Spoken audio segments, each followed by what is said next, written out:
sleep book.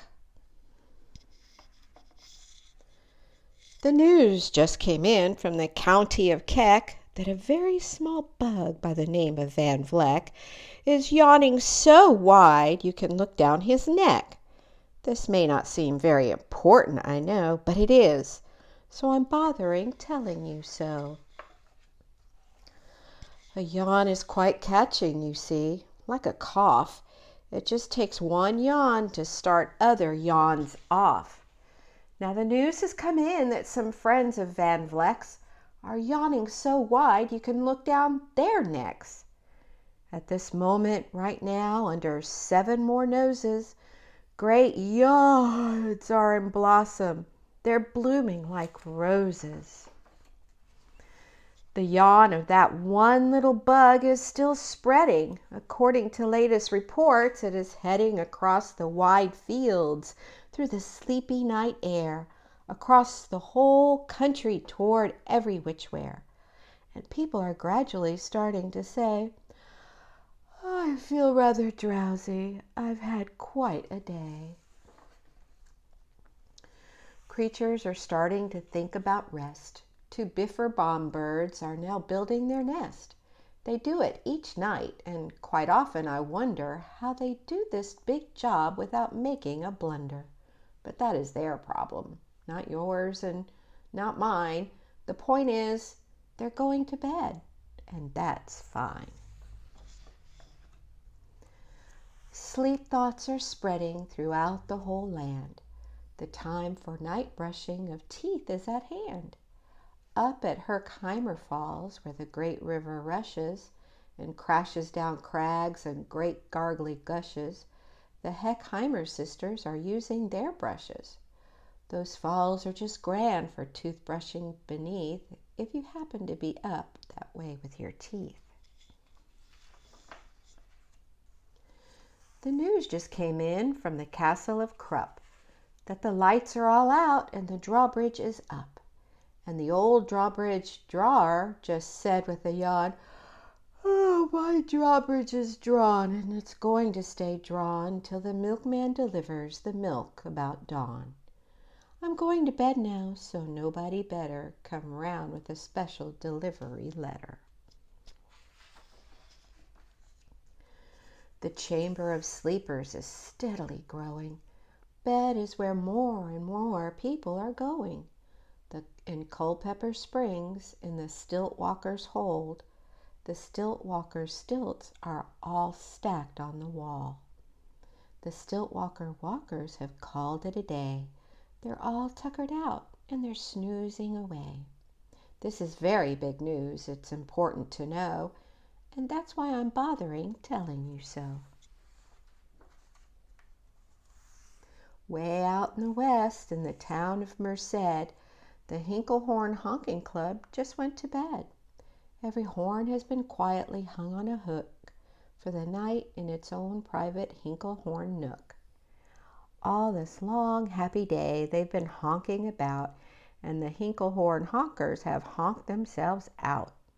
But they'll wake up quite fresh in the morning, and then they'll start right in Hinklehorn honking again. Everywhere creatures are falling asleep. The collapsible frink just collapsed in a heap, and by adding the frink to the others before, I'm able to give you the Who's Asleep score. Right now, 40,404 creatures are happily, deeply in slumber. I think you'll agree that's a whopping fine number. Counting up sleepers? Just how do we do it? Really quite simple. There's nothing much to it. We find out how many, we learn the amount by an audio-tally-o-tally-o count. On a mountain halfway between Reno and Rome, we have a machine in a plexiglass dome, which listens and looks into everyone's home, and whenever it sees a new sleeper go flop, it jingles and lets a new bingo ball drop. Our chap counts these balls as they plump in a cup, and that's how we know who is down and who is up. Do you talk in your sleep? It's a wonderful sport, and I have some news of this sport to report. The world champion sleep talkers, Joe and Mo Redsoff, have just gone to sleep, and they're talking their heads off. For 55 years now, each chattering brother has babbled and gabbled all night to the other. They've talked about laws, and they've talked about gauze. They've talked about paws, and they've talked about flaws. They've talked quite a lot about old Santa Claus. And the reason I'm telling you this is because you should take up this sport. It's just fine for the jaws. Do you walk in your sleep? I just had a report of some interesting news of this popular sport. Near Finnegan Fen, there's a sleepwalking group which not only walks, but it walks a la hoop. Every night they go miles. Why, they walk to such length they have to keep eating to keep up their strength. So every so often one puts down his hoop, stops hooping, and does some quick snooping for soup. That's why they're known as the Hoop Soup Snoop Group. Sleepwalking, too, are the curious crandalls who sleepwalk on hills with assorted sized candles. The crandalls walk nightly in slumbering peace, in spite of slight burns from their hot dripping grease. The crandalls wear candles because they walk far and, if they wake up, want to see where they are. Now the news has arrived from the Valley of Vale that Chippendale Mup has just bitten his tail, which he does every night before shutting his eyes. Such nipping sounds silly, but really it's wise. He has no alarm clock, so this is the way he makes sure that he'll wake at the right time of day. His tail is so long he won't feel any pain till the nip makes the trip and gets up to his brain. In exactly 8 hours, the Chippendale Mup will at last feel the bite and yell, "Ouch!" and wake up. Mr. and Mrs. J. Carmichael Knox have just gone to bed near the town of Fort Knox, and they, by the way, have the finest of clocks. I'm not at all sure that I quite understand just how the thing works with that one extra hand, but I do know this clock does one very slick trick. It doesn't tick-tock. How it goes is tock-tick.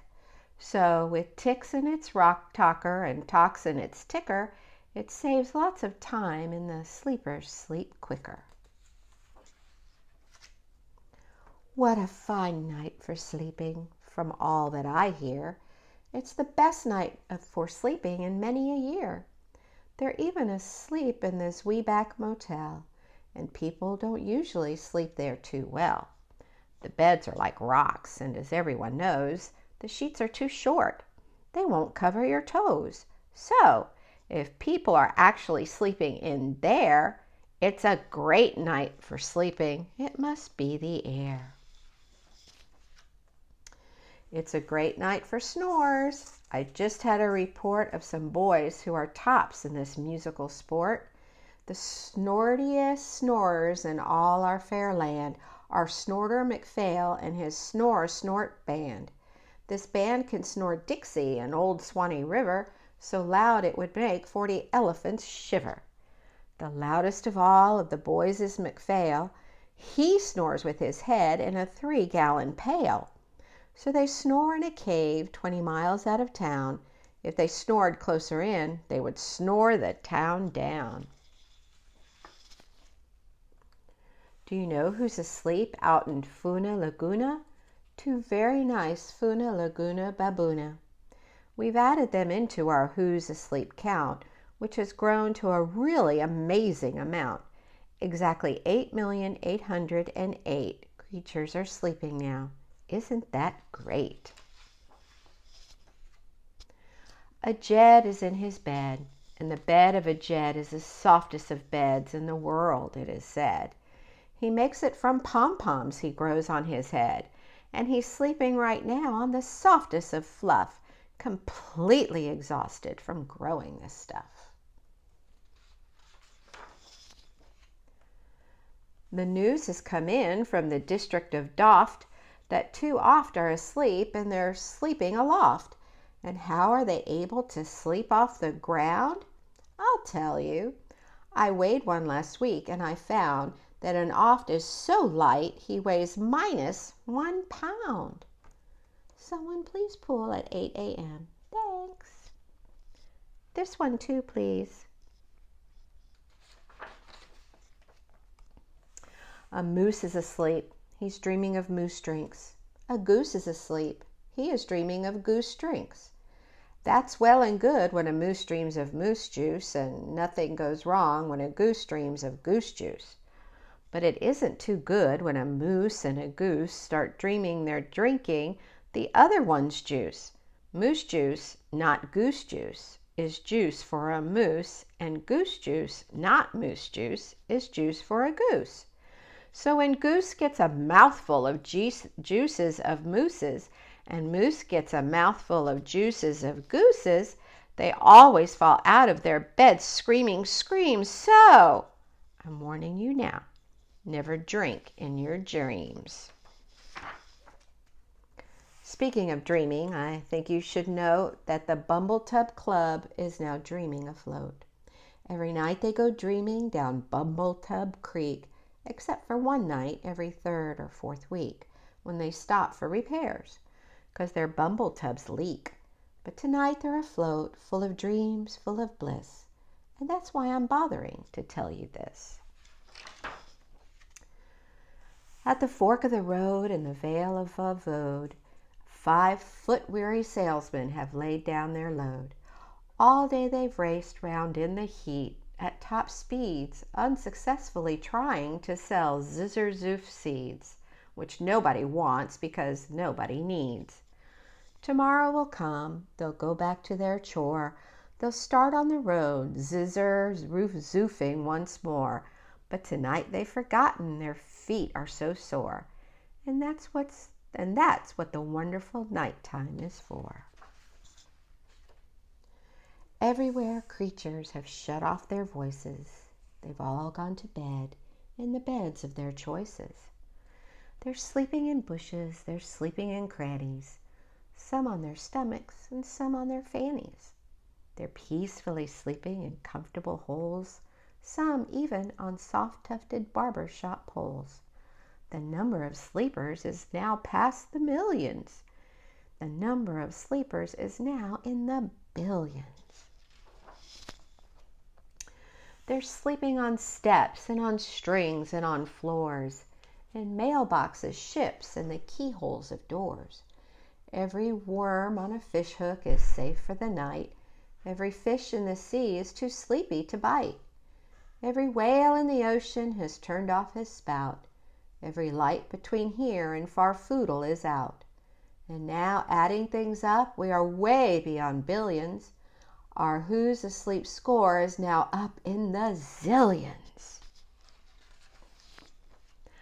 99 zillion, 9 trillion and 2 creatures are sleeping. So how about you? When you put out your light, then the number will be 99 zillion, 9 trillion and 3. Good night. The end.